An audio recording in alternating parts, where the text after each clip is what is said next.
Hey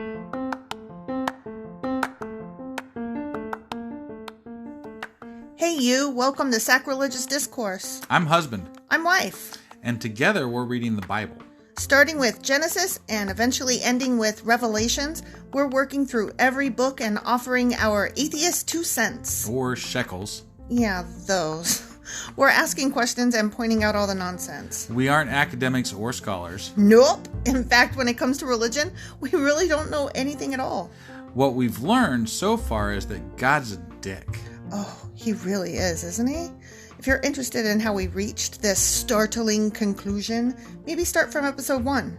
Otherwise, jump in anywhere. It's all good. Yep.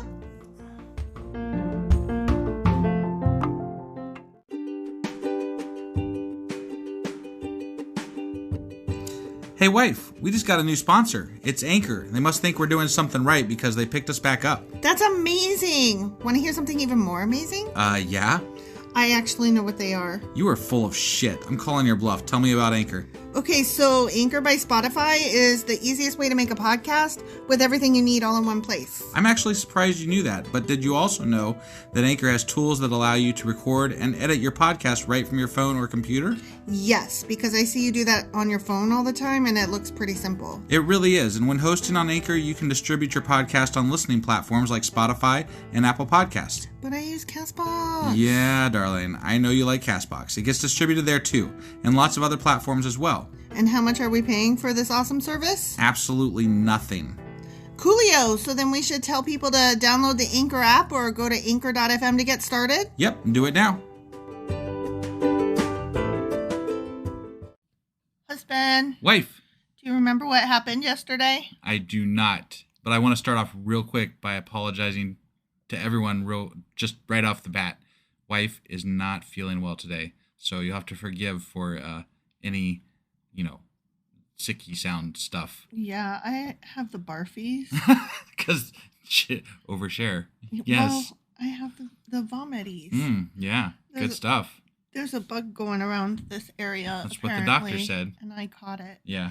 Hardcore. So yeah. My throat's a little bit scratchy and my voice is not what it should be. And we didn't plan ahead, so we don't have any, episodes, so we're just trucking through this. Yeah, so you should really be proud of us for how we're making it happen anyway. At least proud of wife. She's making, she's making this happen. I'm giving it the try, you know.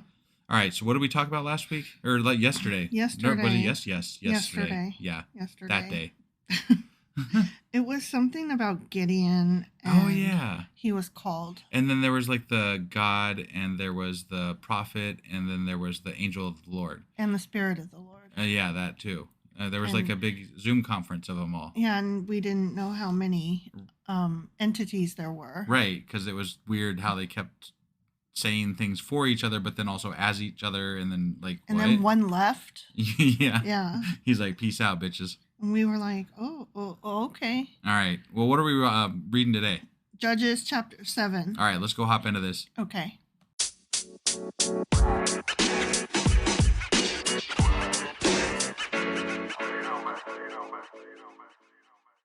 Okay, so Gideon chapter 7. Okay. No, wait, not Gideon chapter 7.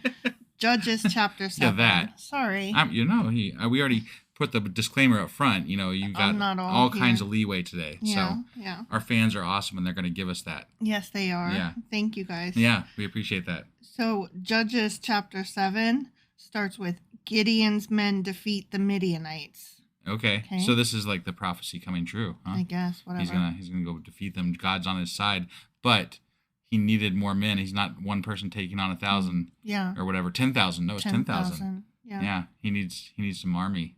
And he got that. So Jerubbaal, that is Gideon. What? Apparently Gideon's name is Jerubbaal. Wow, that's interesting. I did not know that. Or Jerubbaal. Jerubal. I don't know. Right. Whatever. Okay. That's interesting though. Right.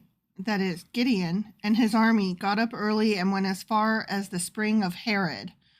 The armies of Midian were camped north of them in the valley near the hill of Morah. The Lord said to Gideon, "You have too many warriors with you." Oh, see? And he's like, you're You're 10,000 people yourself. You have too many. I couldn't imagine telling somebody that. Right? Like, you are being too enthusiastic about trying. You're trying too hard. You are crossing all your T's and dotting all your I's too much. Yeah, stop that shit. What the hell are you thinking? If I let all of you fight the Midianites, the Israelites will boast to me that they saved themselves by their own strength. Oh, I see. He's like, I pride. gotta show my power here. You need to. Such a petty small god with a teeny tiny dick. Yes, really is. Therefore, tell the people, whoever is timid or afraid may leave this mountain and go home. Okay. Yeah, okay. I'm in front of that line. Yeah, right. So 22,000 of them went home. Damn. Leaving only 10,000 who were willing to fight. 2/3 of them were like, fuck this shit, I'm out. Yep, thank you, bye. But the Lord told Gideon, there are still too many. Oh. Damn. Dang. Bring them down to the spring and I will test them to determine who will go with you and who will not. Okay, so you gotta pick the weak ones or the strong ones? Because, like, you know. Knows? This is so silly. Right, it really is. Like, let's just make sure we do make this as hard as possible. Right. Just to show people how awesome I am. Right. Like, let's not make it easy. Right, we could just roll over them. But why do that when we got God on our side and, you know, we got to prove a point for him? This is dumb. Yeah. When Gideon took his warriors down to the water, the Lord told him, divide the men into 2 groups. In one group, put all those who cup water in their hands and lap it up with their tongues like dogs. Say that. What was that? The two groups. I got that, right? In one group, put all those who cup water in their hands and lap it up with their tongues like dogs. In the other group, put all those who kneel down and drink with their mouths in the stream. Oh, okay. Is one better than the other? Apparently, maybe. That's dumb. Right? Only 300 of the men drank from their hands. All the others got down on their knees and drank with their mouths in the stream.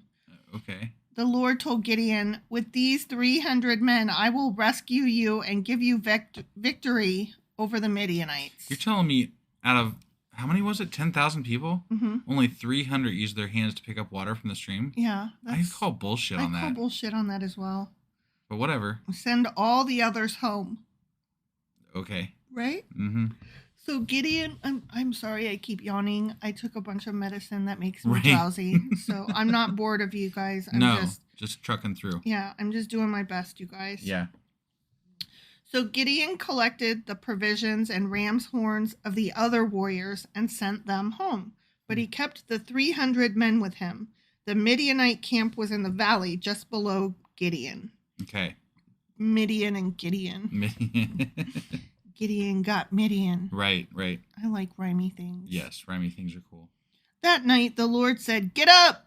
Go down into the Midianite camp, for I have given you victory over them. But if you are afraid to attack, go down to the camp with your servant Purah. What? Who? What? Purah? I don't... Purell? Purah. P-U-R-A-H. Okay. Listen to what the Midianites are saying, and you will be greatly encouraged. Then you will be eager to attack. Okay. I'm sorry. Yeah, no, you're fine. So Gideon took Purah, whoever that is, and went down to the edge of the enemy camp. The armies of Midian, Amalek, and the people of the east had settled in the valley like a swarm of locusts. It's always a swarm of locusts. Always, and they number the stars. Right, yeah. And they're still there to this day. Right. Their camels were like grains of sand on the seashore. There it is. Too many to count. There it is. Yep. Gideon crept up just as a man was telling his companion about a dream. The man said, yeah, I had this dream, and in my dream, a loaf of barley bread came tumbling down into the Midianite camp. It, hit a tent, turned it over, and knocked it flat. His companion answered, your dream can only mean one thing. Oh, is that true? Is that so? God has given Gideon, son of Joash, the Israelite, victory over Midian and all its allies. What the... A loaf of bread knocking over a tent means that God, who they don't even worship, has given them victory over... What? Yep. No. Yeah, that definitely happened. That conversation never happened. I can guarantee totally happened. No. And moreover, how the hell did he get that close to hear the conversation about the fucking dream Right. and the loaf of bread? Right? Because I would be like whispering. Right, yeah. So I Because had it's this stupid. really weird, Yeah, stupid right? dream. When Gideon heard the dream and its interpretation, he bowed and worshipped before the Lord. Do you think that he got to a safe distance before he bowed to the Lord? I have no idea, but Then he returned to the Israelite camp and shouted, "Get up, for the Lord has given you victory over the Midianite hordes." he said that God said to send, like, anybody who doubted should go down and listen to the Midianites, right? Mm-hmm. So apparently the only person who doubted was Gideon? Apparently. I mean, that's what it sounds like to me. Purah, his servant. Right, yeah. Which he just appeared all of a sudden. Hey, have a Purah. Right, yeah, what the fuck? Okay. I would like a Purah. Sure. Would you like a Purah? Yeah, I guess, yeah. Whatever. He divided the 300 men into 3 groups and gave each man a ram's horn and a clay jar with a torch in it. Then he said to them, "Keep your eyes on me. When I come to the edge of the camp, do just as I do. As soon as I and those with me blow the ram's horns, blow your horns too." I don't understand the idea of announcing yourself to your enemy. I don't like, either. hey, we're fucking here. We're about to kill you. We gonna get ya. Yeah. Prepare yourselves. Right? All around the entire camp and shouted, "For the Lord and for Gideon." Woo! Yeah, and Okay. for Gideon, huh? For Gideon. Wow. He's got a lot of Pride. I mean, he's standing all of a yeah. sudden. He's like he's somebody. Yeah. Yeah. It was. He's gonna get his picture on the Wheaties box. They're gonna be tweeting about him, I can tell you. Right, yeah. It was just after midnight, after the changing of the guard, when Gideon and the 100 men with him reached the side of the Midianite camp. Suddenly, they blew the ram's horns and broke their clay jars. Suddenly. Wait, broke the clay what? To make Why noise. are they breaking? Oh. To make noise. To be Right, but I don't scary. understand. Like, what the hell is the point of this? I don't get it. Because there's only 300 of them, so they have to come Is this in hot. more test for God so that he can be like, not only did I only have 300 people, but I also announced my entrance before we came in, and we still beat them. Yeah. Although we did have to sneak in the middle of the night. Right. What? Because 300 against a whole right. encampment. Yeah. Then all 3 groups blew their horns and broke their jars.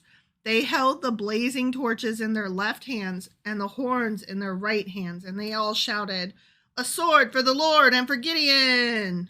Okay. Woo-hoo. Yeah. Sword for the Lord. Yeah. Gideon gets the Midian. Right. Each man stood at his position around the camp and watched as all the Midianites rushed around in a panic, shouting as they ran to escape. Okay. Yeah. They're coming to get us. Right. Yeah. This totally makes no sense. No. They're just okay. They could have just killed him in their sleep. Yeah, You know. yeah. Whatever. Instead, they made a big deal about it. Right. When the 300 Israelites blew their ram's horns, the Lord caused the warriors in the camp to fight against each other with their swords. What? So, How did he do? He just okay. So why did So they were so confused they were fighting each other, huh? Why did Gideon and his boys need to go in there at all? Because they had to blow the horns. Whatever. And they got to stand around the perimeter to make sure that the people that did kill the others. Yeah, they got to kill them. Those who were not killed fled to places as far away as Beth Shittah, near Zerera. Oh, so they didn't surround them very well. And to the border of Abel Mahola. But I bet they chased them down. Probably. I think because they got to kill them all. Yeah. I don't think they chased them. No? It's middle of the night. Well, yeah, it'd be hard to see them. They're like, I don't fucking care. Yeah, we'll get them tomorrow. Yeah. If they come back. Right, yeah. Then Gideon sent for the warriors of Naphtali, Asher, and Manasseh, who joined in chasing the army of Midian. See? They're going to chase them down and kill them. You were right. Yeah. Gideon also sent messengers throughout the hill country of Ephraim, saying, "Come down to attack the Midianites. Cut them off at the shallow crossings of the Jordan River at Beth Barah." So all the men of Ephraim did as they were told. They captured Oreb and Zeb, the 2 Midianite commanders, killing Oreb at the rock of Oreb and Zeb at the winepress of Zeb. They killed wife at the throne of wife. So they name the things after the people that got killed on them. Nice. There's a wine press here. We got to name it Zeb now. And right. There's a rock here. It's now Orb. Yeah. And they continued to chase the Midianites. Afterward, The Israelites brought down the heads of Oreb and Zeb to Gideon, who was by the Jordan River. The end. Okay. That happened. Yeah.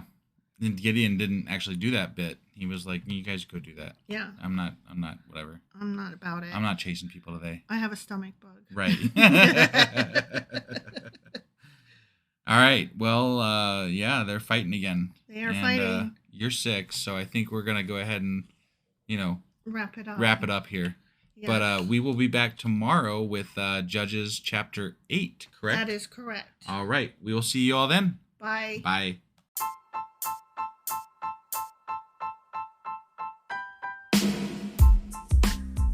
Husband, Yes, wife? remember how you told me we're on Patreon now? Yeah, why? Because we're starting something new for Patreon members only. Every couple of weeks, we'll cover something in the news, a current event, or something we feel strongly needs to be discussed. And only subscribers get to hear our discussion. That's right. It's all for our Patreon members as a thank you for their support. Join now for as little as $2 a month to get all of our extra content.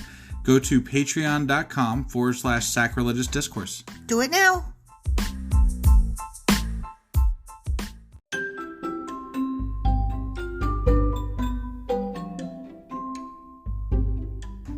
Husband, it's the end. It is indeed, wife. Tell the people where they can contact us. Well, they can get a hold of us via our email, which is sacrilegiousdiscourse@gmail.com. We have Twitter at sacrilegious_D. For D's nuts. Oh, why do you know? Why do you keep doing that? Ugh. All right, we have a Facebook page, an Instagram page, and a Pinterest page. But if you really want to get our attention, Twitter's where it's at. Twitter is where you're at. Yeah. And they should also review, like, and subscribe, yeah? Definitely. Apple Podcasts reviews help us out tremendously. And we also can use your support on Patreon, which is a great place to support us as well. That would be at patreon.com/sacrilegious discourse. Don't forget to say thanks. Thanks. Okay, bye. Bye.